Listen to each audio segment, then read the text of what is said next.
Saya ingat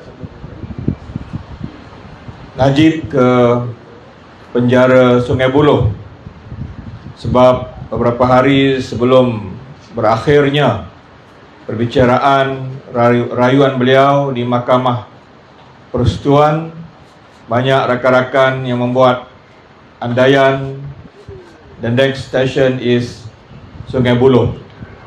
Rupa-rupanya the next station is Kajang. Bila di Kajang ini, saya teringat kenangan mengusik jiwa. I was there. Saya pernah dipenjara di Kajang tahun 2000. Walaupun sebulan, tetapi saya boleh agak di mana sel ataupun blok Datuk Seri Najib ditahan. Saya rasa beliau berada di blok asingan. Blok itu dinamakan blok asingan, yang menempatkan bekas-bekas pegawai kerajaan, bekas-bekas orang politik. Kenapa diasingkan? Kerana katanya isu keselamatan.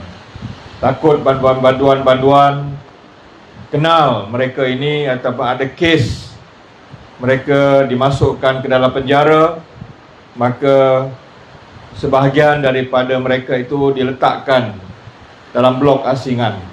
Saya pun dan Datuk Mahfuz pada ketika itu dan Tuan Haji Amjal, kami pun diletakkan di blok asingan. Tapi kes kami dijatuhkan oleh mahkamah kerana kes mengadakan perhimpunan menentang pasukan kriket Israel yang datang ke Malaysia tahun 95. Magistrate memerintahkan menjatuhkan hukuman, kami kena bayar denda 1,800 atau sebulan penjara. Tapi kami pilih tak nak bayar denda, pilih masuk penjara. Itu sebagai suatu credit hours bagi kami orang politik untuk rasakan pengalaman duduk dalam penjara. Abang Mat kita lebih hebat daripada saya dan kita semua, kerana beliau 2 kali ditahan di bawah Akta Keselamatan Dalam Negeri, dibuang daerah dan juga ditahan di kem Kamunting 2 kali, maknanya 4 tahun duduk dalam tahanan. Blok asingan itu, tuan-tuan sekalian, dia buka dia lebih kurang 8 kaki, panjang dia lebih kurang 10 kaki. Di situlah bilik air. Dia punya lantai simen. Waktu kami masuk dulu hanya diberikan tilam setebal mungkin tak sampai 1 inci. Saya tak tahu apa yang Najib akan dapat dah 3 malam ini. Tapi kalau di situlah tempat beliau ditahan, maka moralnya kepada kita semua, apapun yang berlaku pada diri kita ini, jangan salahkan ibu yang mengandung. Dia masuk di situ adalah kerana perbuatan dia sendiri. You reap what you sow. Kamu tuai apa yang kamu semai. Kerana tuan-tuan sekalian, isu dia masuk ke penjara ini bukan isu peribadi. It is not a personal issue. It's not a matter of personal issue. Tetapi dia masuk kerana dia terima perbuatan yang dia buat sewaktu beliau menjadi orang nombor 1 negara.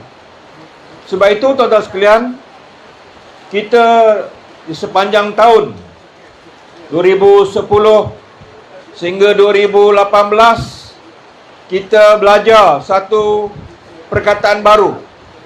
Saya masih ingat lagi kawan-kawan yang pakar bahasa Inggeris pun jarang menggunakan perkataan kleptokrat. Jarang digunakan. bila isu Najib dia menjadikan kedudukannya sebagai pemimpin utama negara melakukan penyelewengan, maka penyelewengan itu terdedah bukan sekadar di peringkat nasional, di peringkat Malaysia, tetapi sampai ke peringkat antarabangsa. Dibicarakan di kes-kes beliau di Amerika Syarikat, sebuah bank ditutup di Singapura, maka barulah lahir perkataan kleptokrat, dan barulah rakan-rakan yang pakar bahasa Inggeris pun buka balik kamus apa dia makna kleptokrat ataupun dalam bahasa Melayunya kleptokrasi. Ini adalah perkataan yang khusus untuk seseorang yang dia punya kuasa, dia punya segala kekuatan politik, dia menjadi orang nombor satu negara dan menggunakan kedudukan itu untuk melakukan penyelewengan, breach of trust, maka itulah yang dikatakan kleptokrat. Kalau orang biasa, tuan-tuan sekalian, yang melakukan jenayah seperti ini, yang juga mungkin breach of trust, dia tidak boleh kita panggil kleptokrat. Tapi dia khusus untuk orang yang paling berkuasa, yang memberikan amanah memerintah negara dan rakyat. Bila dia melakukan jenayah itu, maka dia dikatakan seorang yang mengamalkan kleptokrat, iaitulah beliau telah menjadikan kedudukannya untuk melakukan rasuah, penyelewengan dan salah guna kuasa. Banyak tadi telah diterangkan oleh kawan-kawan. Dan saya juga gembira pada malam ini menyaksikan dalam sesi pertama tadi, waktu sebelum hujan, cuaca yang baik, 5 orang anak muda yang telah menyampaikan ucapan. Saya ucap terima kasih, tahniah pada anak muda. Pidato mereka memang hebat. Saya lihat pada wajah mereka akan lahir pemimpin-pemimpin muda, pemimpin masa depan yang akan mengganti kami yang dah masuk 6 series ini. InsyaAllah mereka akan menjadi pemimpin masa depan negara. Tetapi tuan-tuan sekalian, macam YB Fahmi, walaupun muda, tapi saya anggap dia orang tua. Besok kena pergi salon, kena dye sikit rambut dia. Tuan-tuan sekalian, pada malam ini saya rasa kita harus berterima kasih kepada rakyat. Thanks for the rakyat, kepada rakyat yang mengundi kami pada 2018. Anda semua mesti celebrate pada rakyat yang memberikan kemenangan kepada Pakatan Harapan. Bangkitlah kembali untuk menjadi pengundi-pengundi yang bermaruah dan mengajak rakan-rakan kita hari ini untuk terus memberikan mandat kepada Pakatan Harapan. Kerana apa?